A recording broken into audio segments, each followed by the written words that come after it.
get out to the larger community. Chinese Americans as a group are undergoing a very difficult time. We are living through a US-China Cold War. Our experience is unique and really it must be told. And so people who are not Chinese, ethnically, nationally, or Chinese American are really not aware, or can they be aware about what Chinese people are thinking and feeling, especially as tensions rise between US and China. Today, respected leaders of the Chinese American community will put these experiences in a historical, political, and personal context to educate the public about the effects of the US-China Cold War on Chinese Americans. In the last 2 years since President Trump started the trade war, there was a constant barrage of negative headlines and stories about China. And the effects of some of these headlines from the media has had devastating negative effects on the Chinese psyche. Here's an example from the front page of the much respected Foreign Affairs magazine. Quote, "How China Threatens American Democracy, Beijing's Ideological Agenda Has Gone Global," end quote. When Americans who are not Chinese read the headline or hear a headline like it on television, they might just simply think about US diplomatic relations with the People's Republic of China. When they hear the president of the US say things like China is stealing our jobs, they might think of it from a point of view of the economic relationship between the Chinese government and US government and US corporations.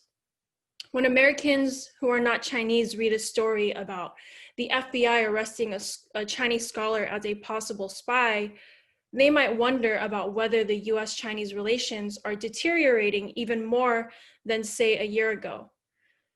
But when you are Chinese American, when you're a Chinese American person and you read these headlines and hear the comprehensive, almost overwhelmingly negative coverage of China, you don't think about it as something far away. You don't think of it as simply as a relations between two countries. If you're Chinese, you think of it from a very personal way. How will this growing atmosphere of hostility to the Chinese government impact me? How will it impact my family and children? Will they encounter comments or negative attitudes, bullying from classmates in school? Will they and their family members be looked upon in a certain way with suspicion? In other words, for Chinese Americans and the Chinese community here in the US, especially given the long history in the US of fierce racism directed against our community, which included the prohibition of Chinese Americans becoming citizens, which included the Chinese Exclusion Act, which included the lynchings of Chinese laborers that took place in different states across the country. When you know, as all of us who are not simply Chinese, but also East Asian descent, about how Japanese Americans were rounded up and put into concentration camps, when the US-Japanese confrontation devolved into military conflict. So when you know things that only we can feel, then you won't appreciate how the Cold War against China is also a racist war against Chinese people, Chinese Americans, and Asian Americans as well, as collateral damage inside the US. In other words, when it comes to China, US policy is not simply foreign policy, but for us, it is a fundamental domestic policy. It affects our homes, our schools, our places of business. As we promote peace, we want all Americans who care about peace to understand how we think and how we feel. We want everyone to have a better appreciation of what this Cold War means to us and the cost of war to our communities. Fighting for peace is also fighting for justice. It also means building a bridge between people and countries. That, in short, is why we think this webinar today is so important to the welfare of this country. So without further ado, I'd like to begin this webinar. We have 5 speakers with us today. We have Lingxi Wang, a professor emeritus of Asian American Studies and Ethnic Studies at UC Berkeley. We have Lillian Singh, the first Asian American female judge in Northern California. We have Henry Durr, the former executive director of the San Francisco-based Chinese for Affirmative Action, which is also our sponsor. We have George Koo, a retired international business advisor. And finally, we have Julie Tang, a retired judge of San Francisco Superior Court and former assistant district attorney. So first, I would like to introduce Professor Lingqi Wang. Again, he is a professor emeritus of Asian American Studies and Ethnic Studies at the University of California, Berkeley in the last 5 decades. He is also the co-founder of the Chinese for Affirmative Action, a community-based civil rights organization that works with other minority groups in promoting racial equality and economic justice for all Americans. He has been a strong advocate of bilingual education and rights of linguistic minorities throughout the US. He also co-founded the International Society for the Study of Chinese Overseas in 1992. So Professor Lingqi Wang, as a lifelong educator and leader in the Chinese American community, can you start off our panel discussion with a background of this new Cold War with China and the implications it has on Chinese Americans? Thank you very much for including me in this important panel discussion on our new Cold War against China and its implications on the rights and welfare of Chinese Americans.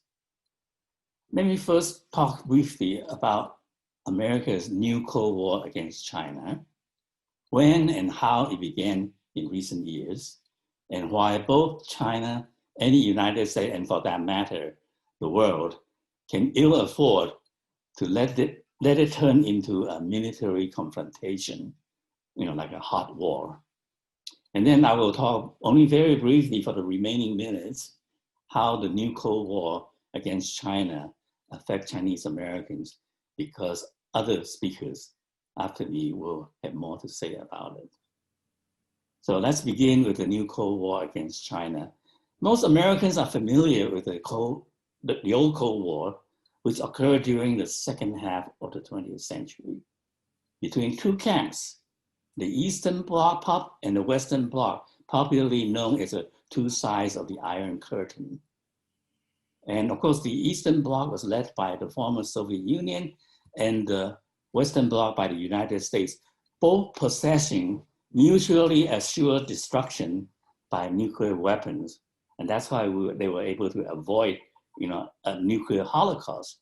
China was viewed during that time as in the West as an ally of the Soviet Union in the 1950s, even though there were mounting ideological disputes and occasional border scrimmages between them, resulting in fact in the split, the Sino-Soviet split in early 1960s. It was called the Cold War because there was no direct confrontation in between the United States and USSR. Instead, there were plenty of ideological and political conflict or war of propaganda between capitalism and communism and between democracy and authoritarians. These all have implications for what we're going to talk about the new Cold War. As we all know, the old Cold War ended in 1989, 1990. President George Bush, promised a new world order and peace dividend. Political scientist Francis Fukuyama declared victory for liberal capitalist democracy and the end of history.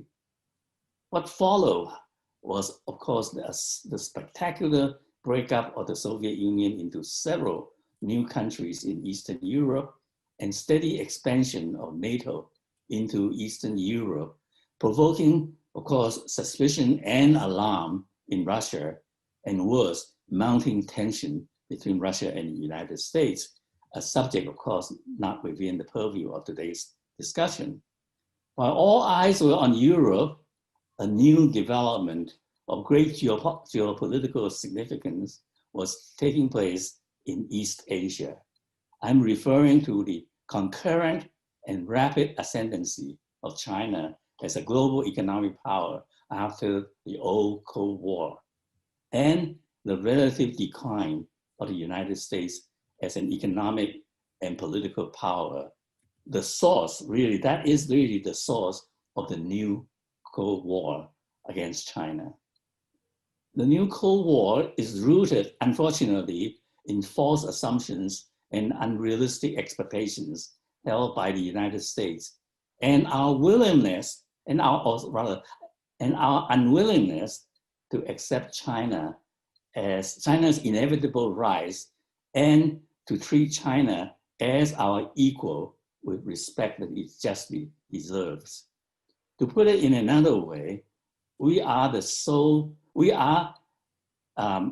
used to being the number one, the big brother, the most powerful country in the world since the end of World War II, that we simply cannot accept China.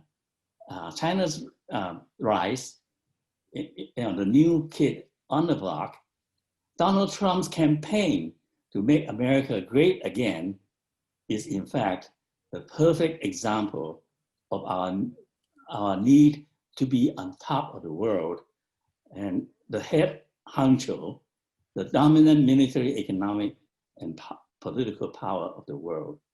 What, of course, is galling to us is the speed of China's economic rise and how China and the United States are mutually and economically dependent on each other. There are many ways of measuring the rise and decline of a country.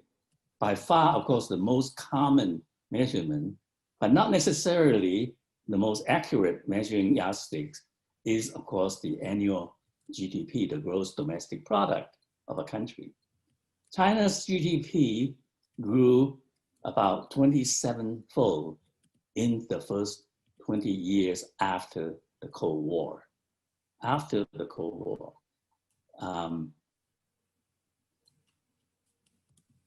Surpassing first, the number 4 United Kingdom in 2008, and then number 3, Germany, and number 2, Japan in 2009. China is now running neck to neck with the number 1 United States, a position we occupy since the end of World War II.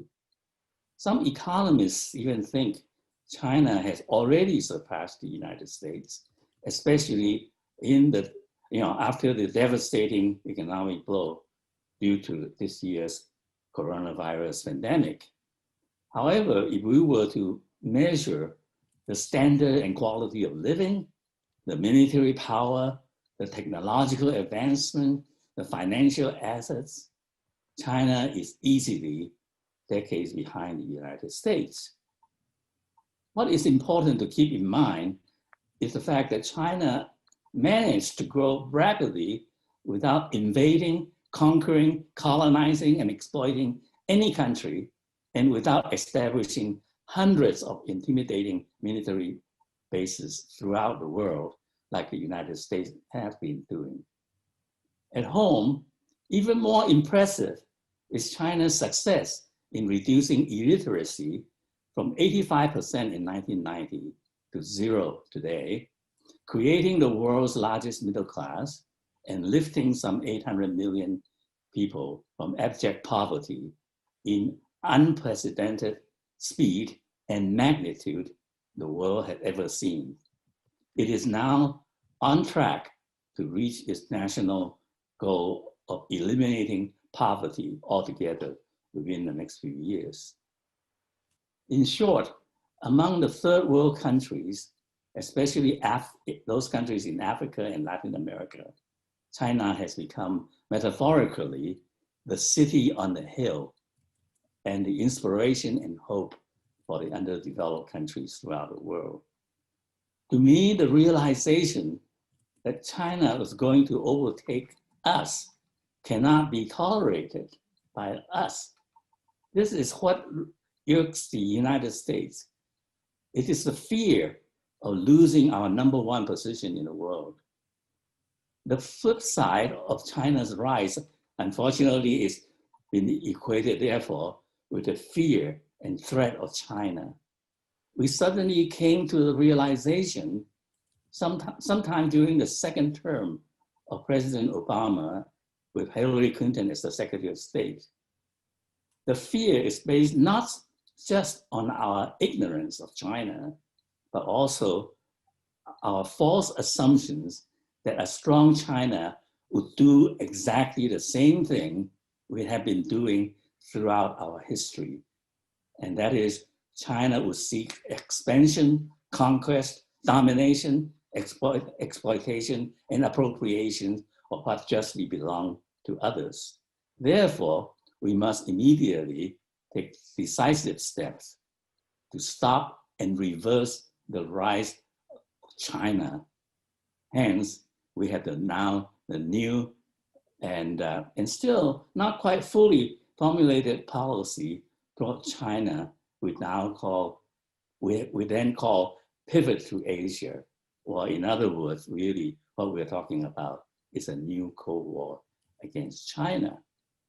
Now, foreign policies, as Sheila mentioned earlier, have very significant domestic consequences, especially in domestic race relations.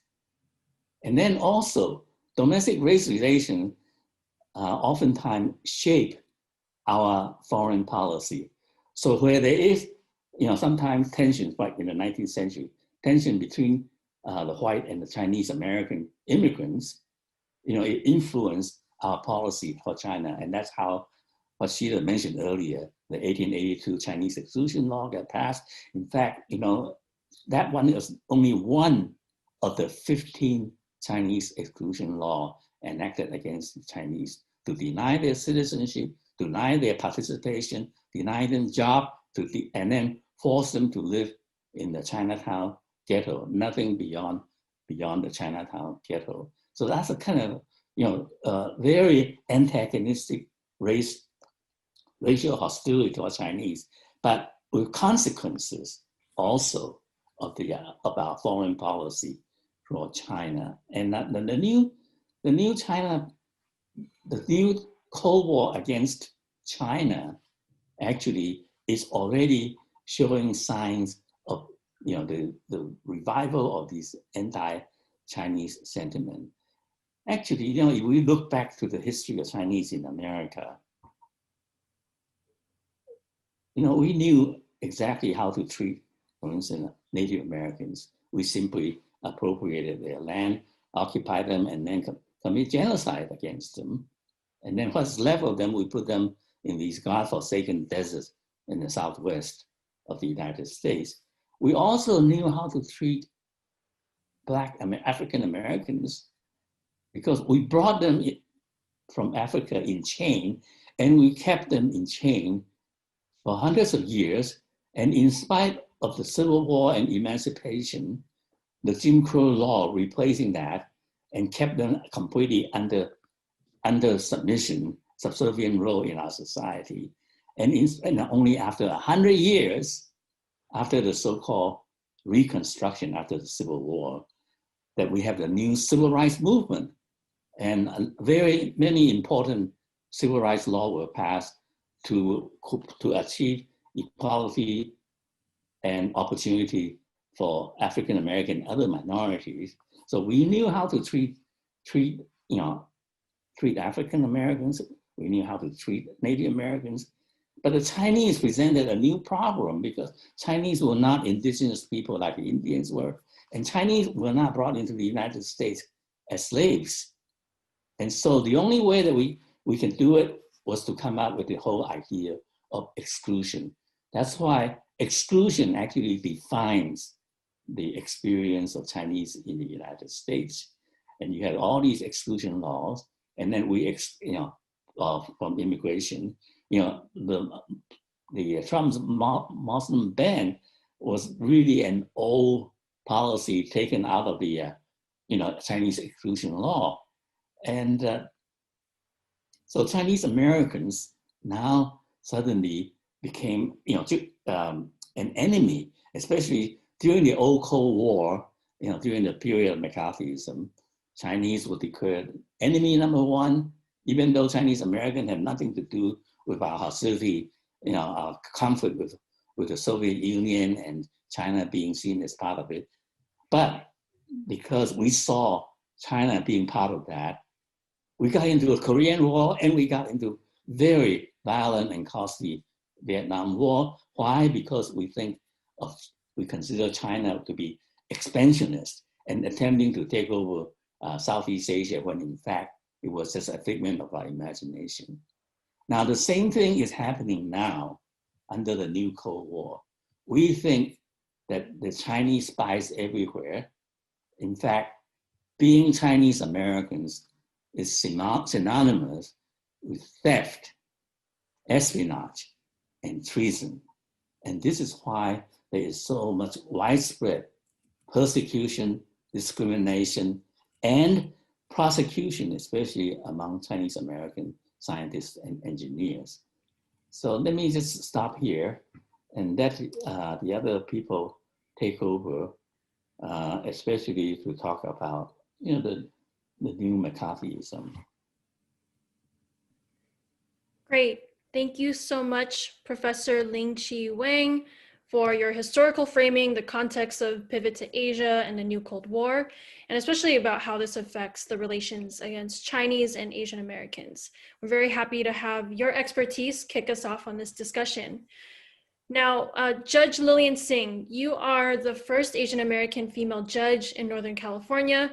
You are a passionate advocate of justice and civil rights. And in 2015, you retired as a judge to install the Comfort Women Memorial in San Francisco. And you are currently the co-chair of the Comfort Women Justice Coalition. We understand that as an attorney, before you became a judge, you presented Chinese in the US who have been victims of the McCarthy era.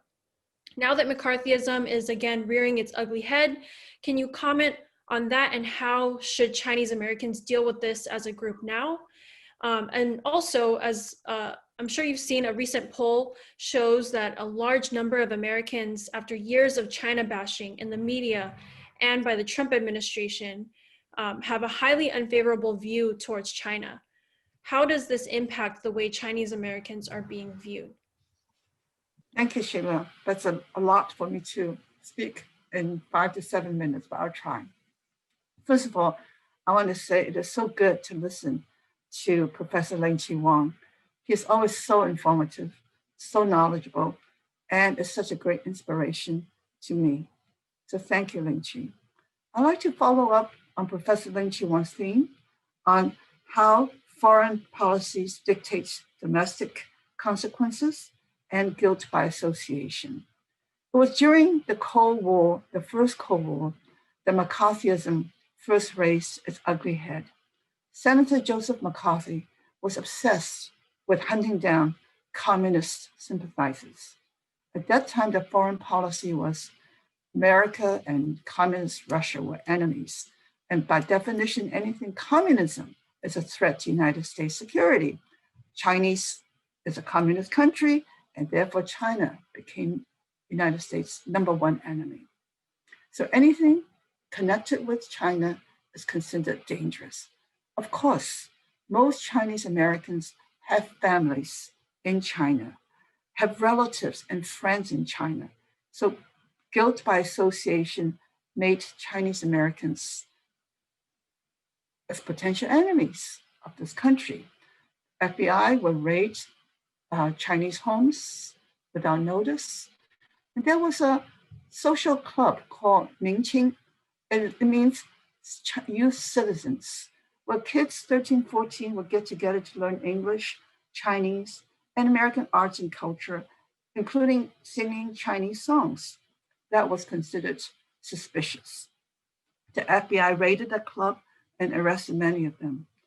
Some of them lost their citizenships and their passports. In the 70s, they became my clients. Some of them became my clients. I helped them restore their citizenships, but I could never restore the pain that they went through and the indignities that they suffered. I think it impacted their lives forever. Now, we are again facing a new Cold War. And this time, again, the foreign policies is dictating our domestic consequences. On February 2018, the director of the FBI, Christopher Wray, issued a dire warning the whole of Chinese society is a threat to the United States, and the Americans must step up to defend themselves.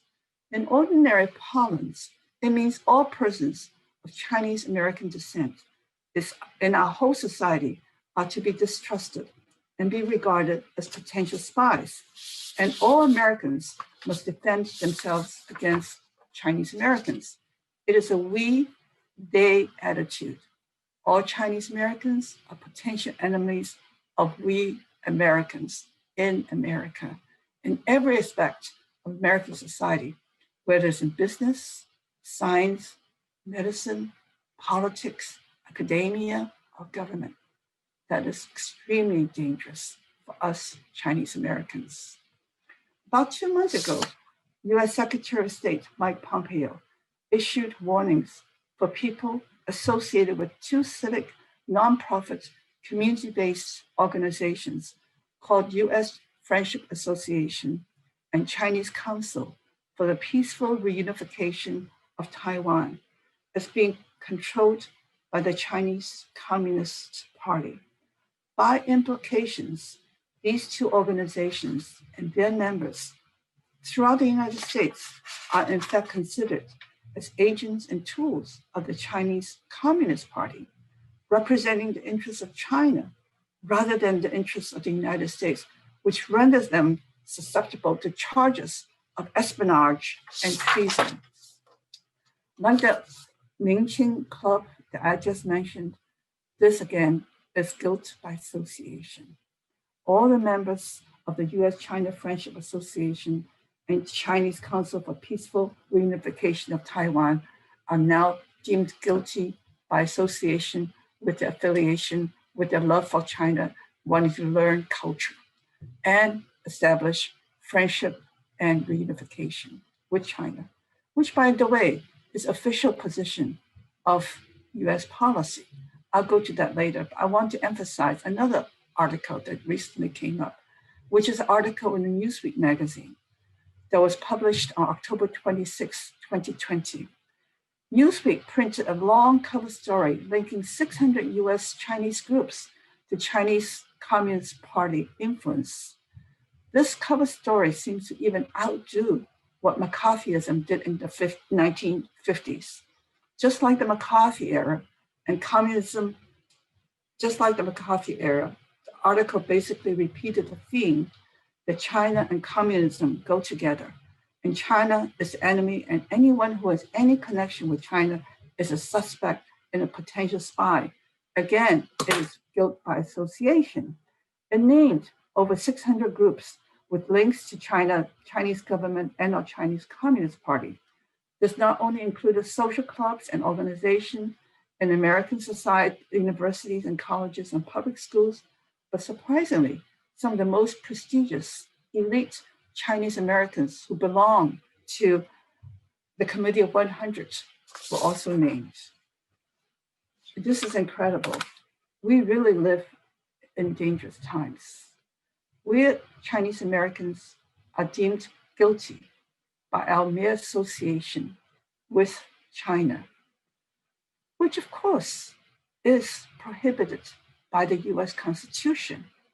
The US Constitution and the Civil Rights Act of 1965 specifically deemed it unconstitutional to single out anyone because of our national origin and race. Our national origin, a lot of us were born in China, a lot of us were born in the United States, but regardless, because of our race, our complexion, we're deemed as suspects. You know, I'm proud to be American who loves America and the country of my ancestor, China. There's nothing un-American about loving China. There's pro-America and not un-America to want to build a better relationship between the United States and China and to continue to enhance US-China friendship. What is wrong with promoting US-China friendship? Isn't that the official position of America after the Shanghai Communique? Yes, that is still the official position of the United States foreign policy towards China. This is what President Nixon did in 1972 when he issued the Shanghai Communique. He said it was in the interest of all nations for the United States and China to work together towards the normalization of their relationships. President Jimmy Carter, on December 1978, announced official One China policy between the United States and the People's Republic of China. It ended US official recognition of Taiwan. This is still our official US policy towards China. And you know what? I'm proud to say that Judge Julie Tang and I are very comfortable in working on these missions. I was chosen to represent the Chinese community and welcoming the ping pong players in the 1970s when we called the ping pong diplomacy that helped and was a key turning point in improving US-China relationships. Last year, 2019, United States and China celebrated its 40th anniversary of the normalization of the US-China relationship. My good friend Judge Julie Tang was MC in that celebration. I was a keynote speaker. We are proud to talk about the 40 years of the win-win policy for both the United States and China. Both countries profited in the economic boom of the normalization and friendship between the United States and China. You know, we are not being disloyal to the United States because of that. There is nothing dangerous or suspicious of what we do.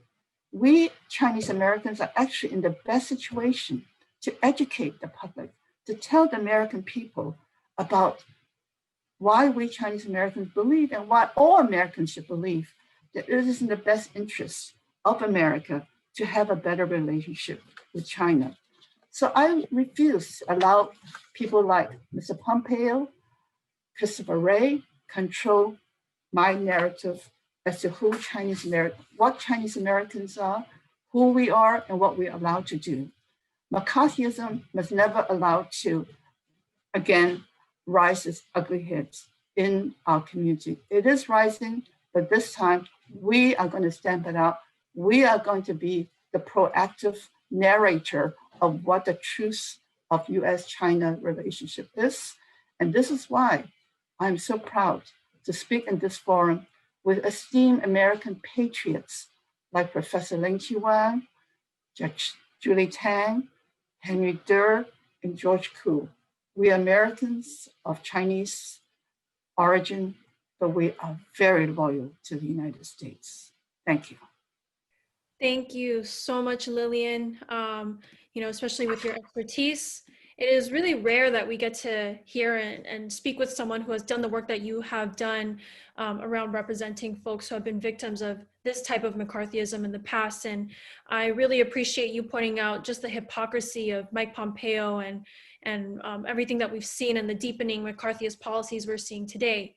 And thank you again for emphasizing this question of what is wrong with promoting friendship between these two countries. So again, thank you, Judge Singh. Now we're gonna move on to Henry Durr. Henry, you were the executive director of the Chinese for Affirmative Action for more than 2 decades and also served as the deputy superintendent of public instruction at the California Department of Education, as well as the chairperson of the California Post-Secondary Education Commission and State Bar Legal Services Trust Fund Commission.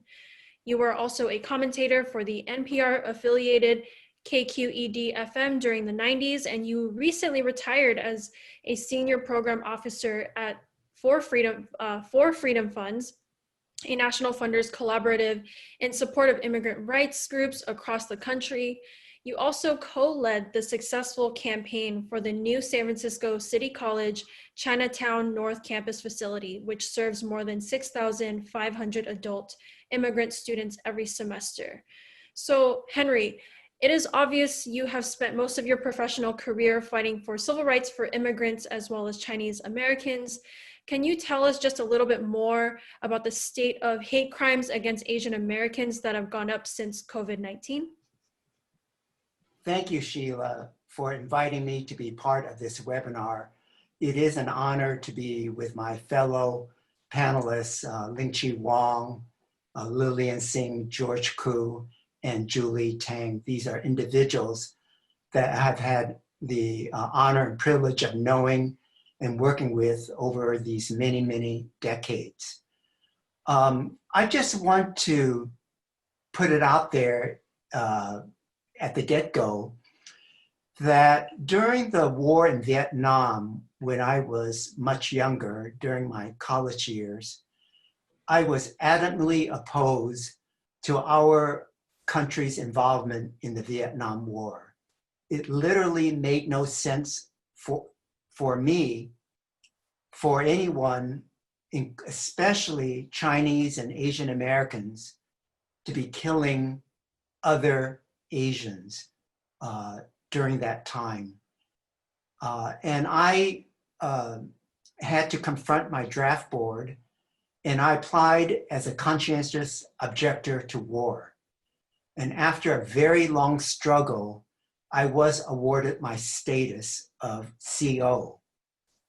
For many decades now, I've been against all forms of military interventions and wars and the like, because violence, physical violence, is not a way to resolve problems and issues, either in the world or within our country. I am extremely disturbed that the current administration is upping the sale of arms to Taiwan, to countries in the Middle East and elsewhere in the world. These actions are a recipe that will bring us to a precipice of engaging in actual physical conflict. And we cannot allow our country to engage in any kind of action that would lead us into war, including this Cold War that is unfolding before us between the United States and China. Because the buildup, the arms merchants and the military industrial complex, they're the only ones who are benefiting from these types of policies and actions by our government. So it is important that an organization like Pivot to Peace does the work that it is doing today and conducting this webinar so that we can have an ongoing conversation about what we can do to stop militarization, to stop the buildup of arms, and literally to stop any kind of physical conflict by the United States or by any country for that matter. As we well know, the coronavirus has affected millions of people around the world. And it, of course, has affected many, many people here in the United States, especially people of color who have lack of adequate access to health services, for low-income people, for essential workers who have to work, who do not have the luxury of staying at home to work digitally. With this pandemic, as the current co-executive director of Chinese for Affirmative Action, Cynthia Choi, has pointed out, that the pandemic has exposed the pre-existing conditions of racism in our country. And that comment by Cynthia can not be any more accurate than that, because we now see all the disparities, socioeconomic disparities that are afflicting the citizens of our country, especially the low-income immigrants and people of color. And within the Chinese community, after the virus was made itself aware in our country, already Chinese restaurants, Chinese businesses, and individuals were the victims of hateful speech, of actions that stereotype Chinese as being responsible for the coronavirus. There were rallies held by Julie Tang and the Chinese Six Companies and others in Portsmouth Square very early on to say, don't hate Chinese, hate the virus, stop the virus. That's the enemy, not Chinese people. In spite of those early efforts to protest how Chinese were, Americans especially, were being perceived and treated in the United States, 3 organizations had the foresight to set up the Stop API Hate tracker on the internet. And the 3 organizations were San Francisco State University, Chinese for Affirmative Action, an Asian Pacific Policy and Planning Council in Los Angeles. We are indebted to these 3 entities for setting up this tracker to monitor hate violence that have unfolded since the pandemic flourished in mid-March in our country. When they set up this hate tracker in mid-March until fall, over 2,700 individuals in 47 states and the District of Columbia reported hate incidents that they suffered and they experienced. And these incidents that were reported range from being called racial slurs, being spat on, or physically assaulted. In fact, 9% of the reported incidents were in the physical assault category. Additionally, other incidents included not being denied services, experiencing workplace discrimination, and incidents that are potential violations of civil rights. And on a very personal basis, my own wife, Priscilla, experienced one of these incidents when she was shopping at Trader Joe's, where there were hateful words expressed to her because she was Chinese. So it does not make any difference whether we live in an area that is considered to be progressive or an area that might be considered to be middle of the road or moderate. We are all susceptible to the hateful rhetoric that has been coming out of the current administration in Washington, D.C. The 3 organizations, I think, have aptly characterized President Trump's rhetoric of calling the coronavirus the Chinese virus, as he is in fact the super spreader of racial hate in our country today. We would not have this level of reporting of hate incidents if our national leaders were to exercise leadership to calm the hate, to promote understanding, and to promote science about what we know and what we don't know about the coronavirus.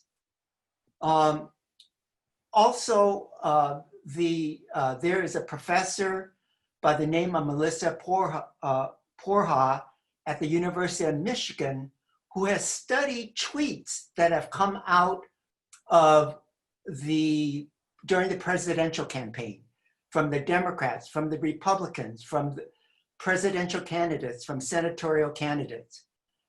Without going into all details, it is no surprise that the tweets that have been coming from the president and members of this party have been all hateful. although Democrats have also issued tweets about China, they did not necessarily fall into the category of racial scapegoating. So we need to be very careful and remind ourselves as Chinese Americans and our friends that what someone says matter, especially those who are leaders in our country.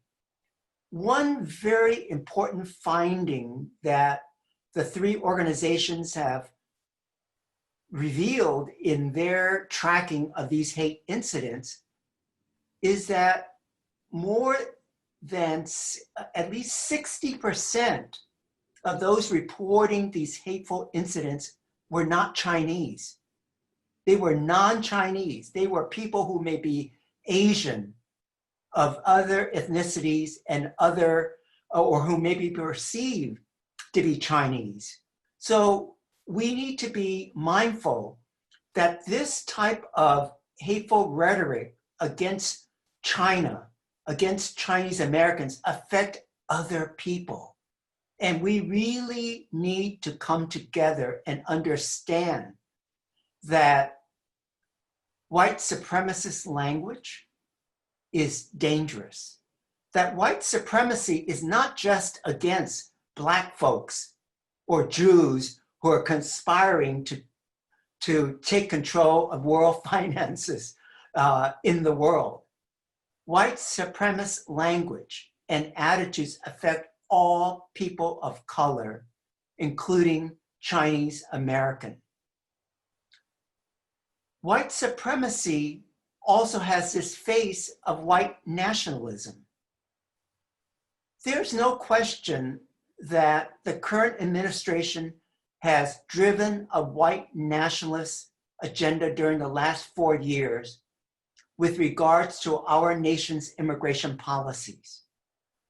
Without going into all the details, there is one executive order after another where the current administration is not only opposed to so-called undocumented immigration. This administration is against legal immigration that has benefited people from Asia, from China, from India, from the Philippines, diversity visas, benefiting people from Africa. So this white nationalist agenda of the current administration has shut down family visas, made it more difficult. They have shut down student visas and the like. They have treated individuals who seek asylum into our country. They have kicked them to go back to Mexico to wait, which is in horrible conditions. And of course, we know that the current administration has separated children from their parents. Unconscionable for an administration and political majority party that claims to be family oriented. So looking at the pandemic, we know that it has made no difference what educational attainment we have achieved as a community, what level of employment, what professions we have attained. And what is even more heartbreaking is the recorded number of hateful incidents that frontline workers in the health profession have had to endure and suffer. These are individuals who are trying to save lives, but they are targets and victims of hateful speech and of physical assaults. We know that this environment that we are now going through, people are really being hurt. Recently, the New York Times just reported that a Japanese musician who came to the United States about a year ago to pursue his a jazz career in the United States, was physically assaulted to the point where his arms and fingers were gravely injured. Why did he get assaulted in New York City? Well, he felt like it's because he's Asian, that there was a racial hate element to it. So it is important that we coalesce and that we speak out. We don't know today exactly how Asian American voters voted in this election that we just had last week. But we do know from the American Election Eve poll, 72% of Asian Pacific respondents said that Trump does not care about us and has been hostile towards the API community. And 80% of Asian respondents in this American Election Eve poll said that white supremacy is a major threat to our society. This level of awareness, I think, gives us hope. It gives us hope because, as Lillian said, it is time for us to continue to speak out and to coalesce and not to be silent. I am very optimistic that when the election results are analyzed, that vast majorities of Asian American voters voted for science, they voted for truth, they voted for a plan to deal with the pandemic, and they are also voted against racism. And as President-elect Biden takes office, especially for those who voted for him, we need to hold him accountable and not fall into the trap of using any kind of anti-Chinese rhetoric or to pursue policies that will deepen this Cold War. We need to lower the rhetoric. And I believe that he wants to lower the rhetoric, but also we need to have action where we will treat China in a fair manner. I may have my own objections, my own personal views about certain Chinese policies, but certainly my views in no way justify any type of Cold War against China. And we really need to coalesce and do everything we can to oppose any expansion of this Cold War against China, because it's dangerous for us as American, it's dangerous for Chinese people in China, and for the entire world. Thank you so much, Henry, for your great explanation and for the work that you do. Thank you again for bringing our attention to the work around the Stop AAPI tracker and the rising anti-Chinese racism, and as a consequence, anti-Asian racism. I too am concerned every day for the safety of my family members, many of whom are monolingual Chinese immigrants. And again, thank you again for being a part of our program. So George Koo, you are a retired international business advisor and was a one-time member of the Chinese service group at Deloitte. In 2014, you reached full-time retirement when you stepped down as the board of director of NYSE-listed multinational integrated resort corporation. You are also a regular contributor to the online Asia Times news source on US-China relations. So I want to ask you, what do you think of the outcome of this year's elections? How do we think the new administration will deal with US-China relations? And what should we do as Americans to promote peace with China? Thank you, Sheila. Thank you for the Pivot Peace to China organizers. It's an honor to clean up and bring the discussion that all three previous speakers brought up to a up-to-date present-day context. So the good news about the election is that we no longer have to deal with irrational, arbitrary, xenophobic attitudes and thinking of the Trump administration. That's the good news. Not so good news is the difference between US and China is a bipartisan issue by both parties. The Democrats criticize and attack China on the basis of human rights, which is really a false premise issue.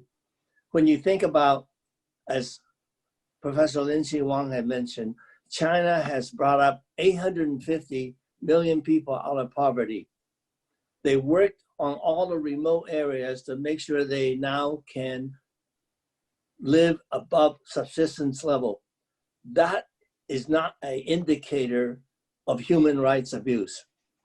Furthermore, the Ash Center of the Harvard Kennedy School has been doing a decade-long survey of the Chinese people's attitude about their government. And the approval reading has increased from 80-some% to currently at 93% approval.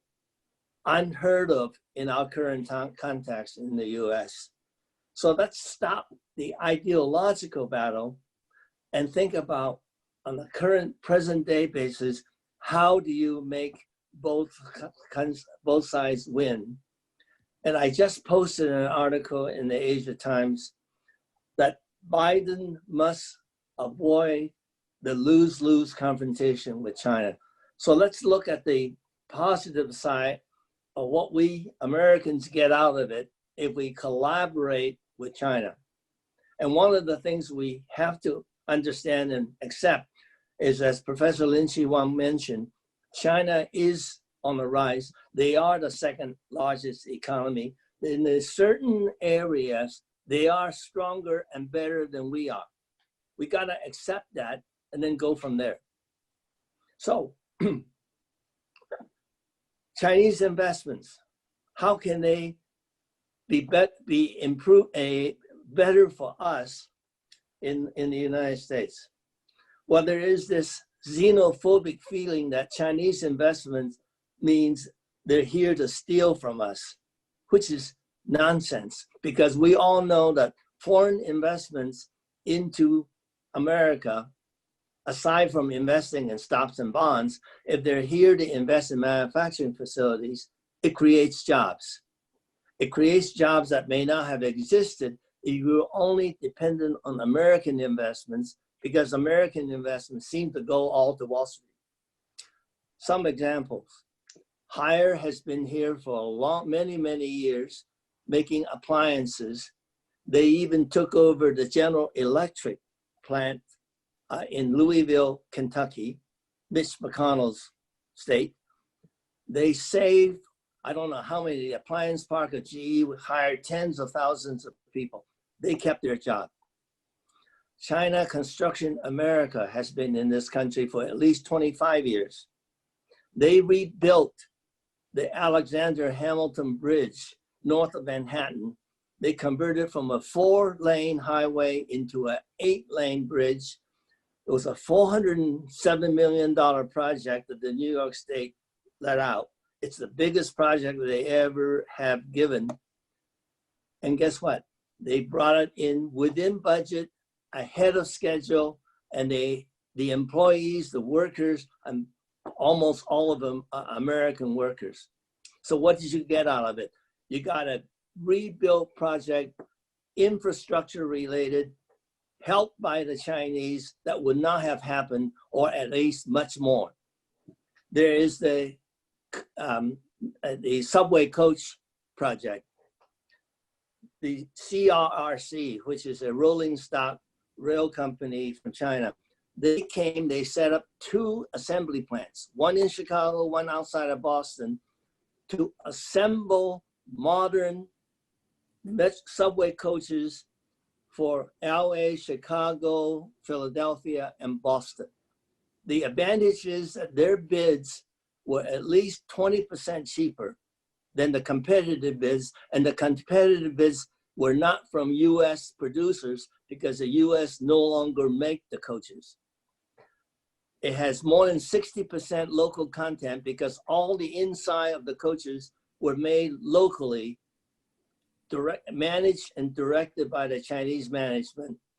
It meant 150 jobs at each location, Chicago as well as Boston area. And this success, they've been supplying the coaches all along now.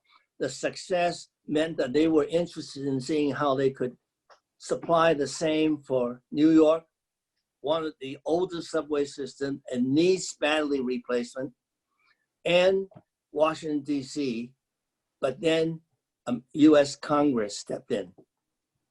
Our Senator leader, Schumer of the Democratic Party says, wait a minute, Chinese could be using the coaches to spy on us.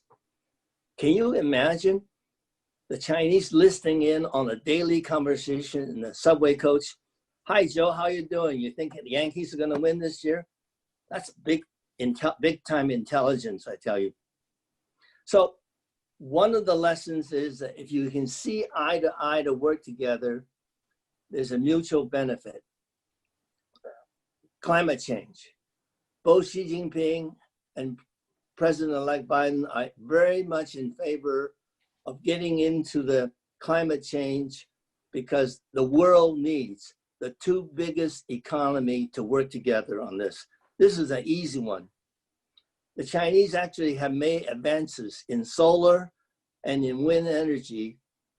Those companies could easily come in here in the US, build plants here to help the US turn into green energy. Again, those mean jobs locally, even though it's managed by the Chinese. So we have to accept that they can bring certain benefits to the party. So let's look at the one more item. Because of the COVID virus, China, because they were willing to pay the bill and control ahead of time, they actually are turning around, and they're the only major country, except for maybe Vietnam, have turned their economy around. China is now considered the economic engine to drive the economy globally. What does that mean? That means that the US, if they want to get some help in turning the US economy around, they have to work with China. And in what way? Well, one of the obvious ways is that the Chinese are importing about a $2 trillion annual market for imports. And there is room in there for American products, not just the soybeans and lobsters and other things. There's many more things that the US incoming government can concentrate on how to sell to China, how to locate the base in China. The proof, American companies are already there. General Motors, Coca-Cola, you name them. They are making more money in China to cover the losses that they have in the rest of the world. That's another benefit for working together, because China's consumer market is the biggest one already, and they're growing. So this is how, as my piece that I wrote in Asia Times, is this is how both sides can win. You have to work, and in the game theory, you have to move from the lose-lose quadrant, which is the southwest quadrant, and move up to the northeast quadrant where both parties can win. That's the current context. We just have to get over the ideological battle that Americans seem to have. Now, it's not going to be an easy job, because both parties have worked so hard to position China as the adversary, the enemy, the Cold War rival, to the point that the American people are convinced, have a very strong negative feeling about it. So it really is going to be up to the Biden administration to start turning it around. And perhaps when they start turning it around, they don't just automatically say, we're buddies with China. They start turning around by explaining why certain steps along the way is positive and good for the American people. Now, what can we do as Chinese Americans to help rectify the situation. I think the forum that we're having, the webinar that we're having, is in that direction. It's a positive direction. We have to speak up, as Henry said. We need to stand up and explain. Now, I am first generation immigrant. I was 11 when I came over here. And I truly can say I lived the American dream. It was a wonderful 50, 60 years after I've been here. And I like to tell people that I live in the best of two worlds. I'm a proud American, I'm a loyal American, but I'm proud of my Chinese culture and background and upbringing. And I really feel that it's my job to try to explain China to the US and vice versa. What I don't want to see is to see the two countries that has my affection and my love to go into battle and go into war. That is a truly a lose-lose situation and a lose-lose outcome that we will regret it more than anything else. My grandkids would regret it. So this is what we have to continue to do and strive. Thank you. Thank you so much, George. I really appreciate your explanation of what we have to gain for collaboration with China, especially as we're facing impending climate catastrophe, as we're still in a global pandemic. And if people get a chance, please definitely go onto Asia Times and check out some of the articles George has written. Thank you. Thank you. Thank you. So for our final speaker, I'd like to bring up Julie Tang. Julie, you are a retired judge of the San Francisco Superior Court and previously an assistant district attorney in San Francisco. You, along with Judge Lillian Singh, who spoke earlier, co-founded the Comfort Women Justice Coalition and built the Comfort Women Memorial in San Francisco. You also co-founded the Rape of Nanjing Redress Coalition in 1998. This year, you co-founded this organization, Pivot to Peace. So I have our final question for you today. As a co-founder of Pivot to Peace, can you explain why Pivot to Peace was formed and why people should support this coalition? Thank you, Sheila. Pivot to Peace is an American peace organization founded in 2020 in response to the US-China Cold War. We are a rainbow coalition of Americans from various ethnic backgrounds and professions. We're Asians, Blacks, Caucasians, Muslims, and Latinos. Here is a slide showing some of our core members. Together, we believe the answer to a better future for America and for our children is to seek peaceful solutions with China and not war. This new Cold War has taken on a life of its own. It needs to end. That's why Pivot to Peace is working to educate and mobilize public opinions about the benefits of a policy that facilitates cooperation and mutual respect between the United States and China. Since March of this year, we have produced 3 webinars, including this one to domestic audience and the international community. We have also forged alliances with many national and local organizations that share our vision for peace and our common goal to end this Cold War. There is no doubt that US-China relationship is the most significant relationship impacting the future of US, China, and the world. In the last 2 years, we have seen such a deterioration in that relationship. It began with the Trump administration's aggressive confrontation with China in trade, technology, diplomacy, and information warfare. The economic impacts of these Cold War strategies to both countries are devastating. On the American side, Kamala Harris, our incoming vice president, said we lost the trade war and 300,000 manufacturing jobs, not to mention the many small businesses that had to close down due to the high tariffs. And aside from the pandemic, we have lost a great many opportunities for the many person-to-person exchanges between the United States and China. Due to US unilateral restrictions on immigration and tourism from China. For Chinese Americans, this is a matter of urgency. As Sheila said, not something we can look from afar. Chinese Americans from every spectrum of the society are worried. We worry about our personal safety from racially motivated violence. We worry as we witness Chinese scholars and science researchers suffer harassment from the FBI. And we worry that our constitutional rights to free speech, rights to free assembly and association are being curtailed.